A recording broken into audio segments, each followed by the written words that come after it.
제주시 청소년 수련 시설인 명도암 유스호스텔은 수차례 공모해도 위탁 운영단체를 찾지 못해 방치되고 있는 상황입니다. 그런데 제주시가 전국 단위로 위탁 운영단체 공개 모집 공고를 내놓고 마감일을 불과 닷새 남긴 시점에 입찰을 준비하던 단체에 갑자기 공모 취소를 통보해서 배경이 어떤 것인지 궁금증을 낳고 있습니다. 홍수영 기자입니다. 제주시 명림로 4.3 평화공원 인근의 제주시 명도암 유스호스텔. 생활관과 축구장 등 14,000여 제곱미터와 야구장 등 야영장 시설 12만 8천 제곱미터에 이릅니다.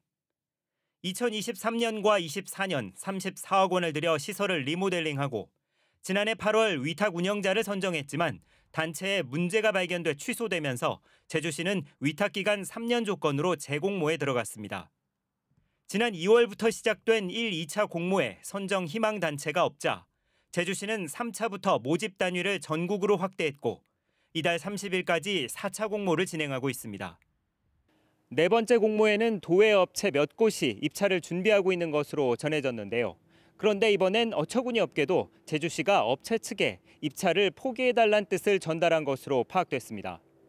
제주시로부터 직접 공모를 진행할 수 없게 됐다는 연락을 받은 한 단체는 그동안 공고에 따라 진행한 준비가 물거품이 되게 됐다며 당혹감을 감추지 못했습니다.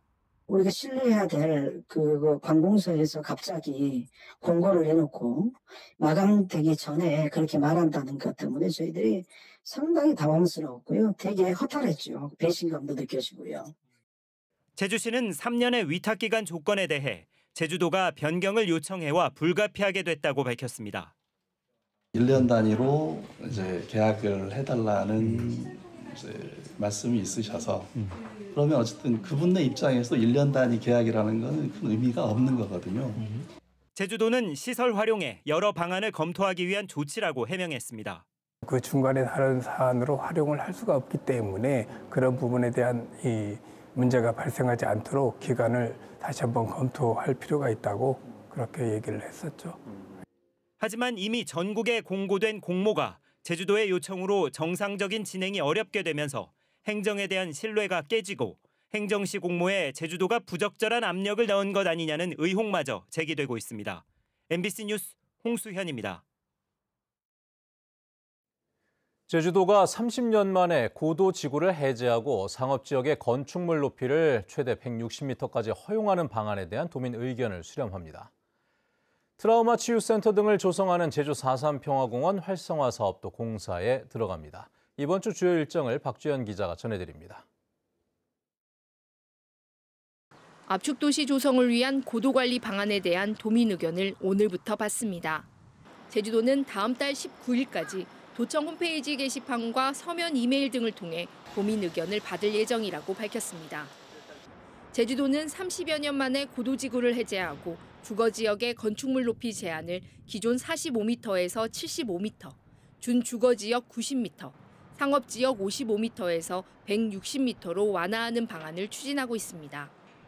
평화와 인권의 성지로 조성하는 제주 4.3 평화공원 활성화 사업이 오늘 착공합니다.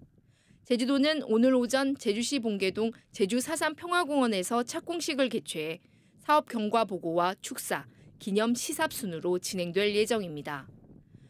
이번 사업으로 4.3 트라우마 치유센터와 4.3 국제평화문화센터 건립이 추진돼 평화문화예술 교류 공간과 디지털 아카이브, 건강 증진실이 들어서게 됩니다. 다음 달 3일부터 탐방 예약 없이도 한라산 등반이 가능해집니다. 제주도민과 탐방객들은 별도의 예약 없이 성판악에서 진달래밭, 관음사에서 삼각봉까지 자유롭게 오를 수 있습니다. 다만 성판악 탐방로의 경우 진달래밭부터 백록담까지, 관음사 탐방로는 삼각봉부터 백록담까지 오를 경우 기존처럼 예약을 해야 합니다. 제6회 제주 4.3 평화상 시상식이 내일 메종글레드 제주에서 열립니다. 수상자는 우크라이나에서 태어나 벨라루스에서 성장한 기자 출신 작가 스베틀라나 알렉시예비치로 제2차 세계대전과 체르노빌 원전 사고 등 역사적 사건에서 여성과 아동의 고통을 기록하는 작업을 통해 인간의 존엄성과 인권 보호에 중요한 역할을 한 공로를 인정받았습니다. 스베틀라나 알렉시예비치는 2015년 노벨 문학상 수상자로 대표작으로는 전쟁은 여자의 얼굴을 하지 않았다가 있습니다. MBC 뉴스 박주연입니다.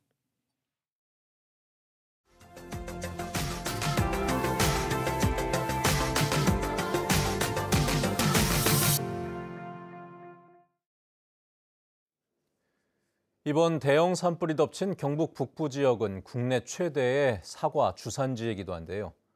현재까지 파악된 사과밭 피해만 여의도 면적의 5배가 넘고 저장 시설과 유통망까지 직격탄을 맞아 사과값이 벌써부터 들썩이고 있습니다. 안동에서 김경철 기자입니다. 이맘때면 따스한 봄볕을 받으며 새하얀 사과꽃이 피어야 할 과수원. 하지만 나무는 까맣게 그을리고 불타버렸습니다. 겉이 멀쩡해 보이는 사과나무도 가지를 꺾어보면 바싹 메말라 수분이 없고 움틀 준비를 하던 꽃눈은 미처 피워보지도 못한 채 누렇게 시들었습니다. 10년간 자식처럼 정성껏 키워온 사과나무 3천여 그루는 하루아침에 불길에 전소됐습니다. 여기서 꽃 피고 이제 뭐 관리만 하면 수입이 되는 그런 조건까지 왔는데 뭐 하루아침에 그냥 싹 무너졌죠. 모든 것이. 살아남은 나무가 한 나무도 없습니다. 불탄 나무를 일일이 베어내고 다시 심더라도 사과가 달리기까지는 최소 3년에서 5년은 더 필요합니다. 보시다시피 꽃눈이 다 새카매졌잖아요. 그건 화상을 입었잖아요. 야들이 화상을 입었는데 어떻게 살아나요? 그렇고 사과나무도 있고 다시 심어야 될 입장이에요, 지금. 이번 초대형 산불이 핥히고 간 경북 5개 시군은 국내 최대 사과 주산지이기도 합니다. 전국 사과 재배 면적의 무려 28%, 9천여 헥타르를 5개 시군에서 차지하고 있는데 이 가운데 17%, 1,560헥타르가 현재까지 피해를 입은 것으로 파악됐습니다. 사과밭뿐만 아니라 수확된 사과를 저장하고 있던 저온 저장고도 570동이나 전소돼 사과 생산은 물론 유통 기반까지 흔들리고 있습니다. 여기에다 냉해까지 겹치면서 피해를 더욱 키우고 있습니다. 사과값은 벌써부터 들썩이고 있습니다. 농산물 유통 종합 정보 시스템에 따르면 올해 4월 하순 기준 전국 도매시장의 사과 평균 가격은 6,534원, 평년보다 58%나 증가했습니다. 품질이 다소 저하되었음에도 불구하고 20kg 한 상자당 8만 원대의 높은 가격을 유지하고 있으며 3월 말 경북 지역을 휩쓴 대형 산불의 영향으로 향후 사과 경매 가격에 약간의 변화는 감지되고 있습니다. 문제는 앞으로입니다. 햇사과가 열리는 가을이 돼봐야 이번 산불 피해 규모를 좀 더 명확히 알 수 있는데 현재 파악된 피해 규모보다 훨씬 더 커질 수 있다는 우려도 나옵니다. 사과 한 상자에 10만 원을 넘나드는 금사과 현상이 지난해에 이어 올해도 재현되는 건 아닐까, 농가도 소비자들도 불안감이 커지고 있습니다. MBC 뉴스 김경철입니다. 우리나라에서 AI가 일자리를 대체할 가능성이 가장 큰 지역은 강원도인 것으로 나타났다고 합니다. 단순 반복 업무 중심의 산업 구조 탓이라고 하는데요. 인공지능과 공존할 수 있는 일자리 구조 전환이 시급해 보입니다. 춘천에서 김도균 기자입니다. 춘천의 한 세라믹 건설 자재 공장. 하루에 1,000개 가까운 제품을 생산하는데 포장은 수작업으로 처리합니다. 단순 반복 작업에 많은 시간과 인력이 투입되다 보니 AI에 기반한 포장 로봇 도입을 검토하고 있습니다. 사람이 하는 것보다 인공지능을 이용하게 되면은 품질도 향상이 되고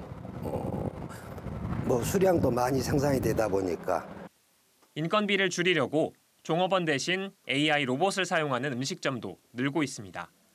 대체로 주문은 키오스크, 서빙은 로봇이 맡고 있습니다.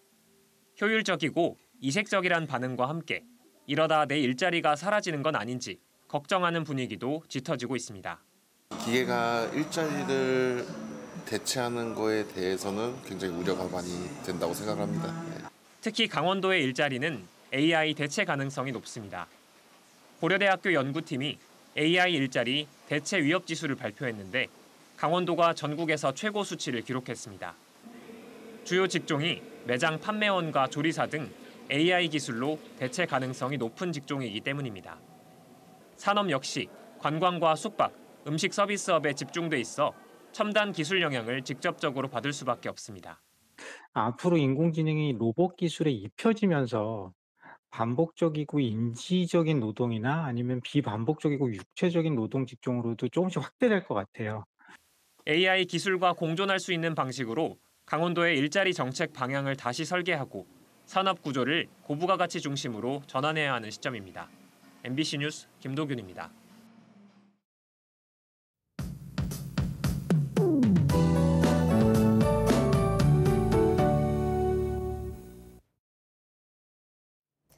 어제 오후부터 단비가 내리면서 건조함은 해소됐는데요. 아침 출근길에도 빗방울이 가끔 떨어지는 곳이 있습니다.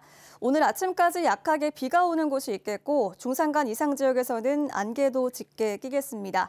낮은 구름이 끼면서 산간도로에서는 가시거리가 200m 미만으로 시야가 답답한 곳이 많겠는데요. 아침까지 교통안전에 유의하셔야겠습니다. 현재 하늘은 대체로 흐린데요. 기압골이 차차 벗어나면서 오전부터 맑은 하늘이 드러나겠습니다. 제주 전 지역에서 맑은 날씨를 보이겠고 제주의 미세먼지 농도는 좋음 수준으로 공기질은 청정하겠습니다.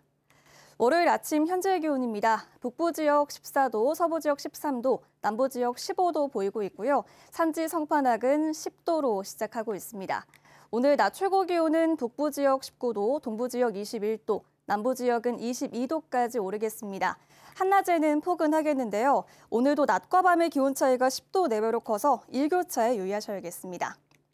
도서 지역도 흐리다가 차차 맑아지겠고요. 우도는 아침까지 비가 가끔 내리겠습니다. 오늘 바다의 물결은 최고 2.5m 내외로 일겠는데요. 오늘 남해 서부 먼바다와 제주 남쪽 먼바다에는 바다에 안개가 끼는 곳이 있겠습니다. 항해하거나 조업하는 선박은 유의하셔야겠습니다. 당분간 맑고 포근한 날씨를 보이다가 목요일 오후부터는 비가 가끔 내릴 것으로 예상됩니다. 날씨였습니다. 이재명 더불어민주당 대선 후보가 제주에서 포함된 마지막 지역 순회 경선에서 압승했습니다. 더불어민주당에 따르면 경기도 고양시 킨텍스에서 열린 수도권과 강원, 제주 경선 선거인단 투표에서 이재명 후보는 91.54%의 득표율을 기록해 김동연 5.46, 김경수 3.01%보다 크게 앞섰습니다. 또 이재명 후보는 지난 16일부터 어제까지 진행된 권역별 순회 경선과 국민 선거인단 투표에서 누적 득표율 89.77%로 역대 최고 득표율을 기록하며 최종 민주당 대선 후보로 확정됐습니다. 도내에 유통되는 가공식품에 대한 안전성 검사 결과 모두 적합한 것으로 나타났습니다. 제주도 보건환경연구원은 지난해 1월부터 이달까지 1년여 동안 도내 유통되는 가공식품과 건강기능식품 800여 건을 검사한 결과 모두 안전기준에 적합한 것으로 확인됐다고 밝혔습니다. 유통식품 안전성 검사는 도민들의 건강 보호와 안전한 먹거리 환경 조성을 위해 실시되고 있습니다. 고위험군 코로나19 예방접종 기간이 오는 6월까지 2달 연장됩니다. 서귀포시는 오는 30일로 종료 예정이던 코로나19 예방접종을 코로나19 고위험군을 대상으로 오는 6월 30일까지 연장한다고 밝혔습니다. 코로나19 고위험군 대상자는 65세 이상 어르신과 생후 6개월 이상 면역 저하자 등으로 세계 보건소와 지역별 위탁 의료기관 53곳에서 실시됩니다. 제29회 한라산 청정 고사리 축제가 어제 서귀포시 남원읍 한남리 일대에서 열렸습니다. 행사 이틀째인 어제 축제장 주변 중산간 들녘에서 고사리 꺾기 체험과 고사리 삶기 시연, 고사리 풍습 체험이 진행됐습니다. 또 마을회에서 운영하는 향토 음식점에서는 고사리를 재료로 한 음식 등을 최대 30% 저렴한 가격에 판매했습니다. 부대 행사로는 어르신 투어 경기는 물론 어린이 제주어 노래 부르기, 고사리 축제 가요제 등 다채로운 프로그램이 이어졌습니다. 제주 해상에서 낚시 여선 침수 사고가 잇따랐습니다. 서귀포해양 경찰서에 따르면 그제 아침 7시쯤 서귀포시 가파도 동쪽 약 3.7km 해상에서 제주 선적 9.7톤급 낚시 여선이 침수 중이라는 신고가 접수됐습니다. 또 그제 오후 4시 20분쯤에는 모슬포항에 계류 중이던 또 다른 제주 선적 9.7톤급 낚시 어선에서 침수 사고가 발생했습니다. 하지만 해경은 다행히 인명피해가 발생하지 않았고 신속한 조치로 해양 오염 피해도 막았다고 밝혔습니다. 드론 라이트쇼가 새로운 문화 콘텐츠로 육성됩니다. 제주도는 올해 도내 주요 축제와 연계해 대규모 드론 라이트쇼를 새로운 문화 콘텐츠로 육성한다고 밝혔습니다. 지난 18일 제주도 도민체전 개회식에서 올해 첫 드론 라이트쇼가 성공적으로 개최됐고 오는 8월과 9월에 개최되는 성산 조개바당 축제와 제주 글로벌 미래 우주항공 컨페스타에서도 대규모 드론 라이트쇼가 계획돼 있습니다. 골목형 상점가 지정 요건이 대폭 완화된 조례가 시행됐습니다. 제주도는 골목형 상점가 지정 조례가 개정됨에 따라 기존에는 2,000제곱미터 이내 면적의 소상공인 점포가 상업지역은 25개 이상, 그 외 지역과 서귀포시는 20개 이상 밀집해야 골목형 상점가로 지정받을 수 있었으나 앞으로는 15개 이상으로 완화됩니다. 골목형 상점가로 지정되면 온누리 상품권 가맹점 등록이 가능하고 시설 현대화 사업과 전통시장 활성화 사업에 참여할 수 있게 됩니다. 납세자가 찾아가지 않은 지방세 미환급금이 4억 원이 넘는 것으로 집계됐습니다. 제주시는 이달 기준 지방세 미환급금이 4억 8천만 원으로 오는 6월까지 환급금 특별정리 기간을 운영합니다. 주요 환급 내용은 국세 경정에 따른 환급금이 전체 54%를 차지하며 차량 소유권 이전 등으로 인한 환급금이 32%입니다. 지방세 환급금은 환급 결정일로부터 5년이 지나면 청구권이 소멸됩니다.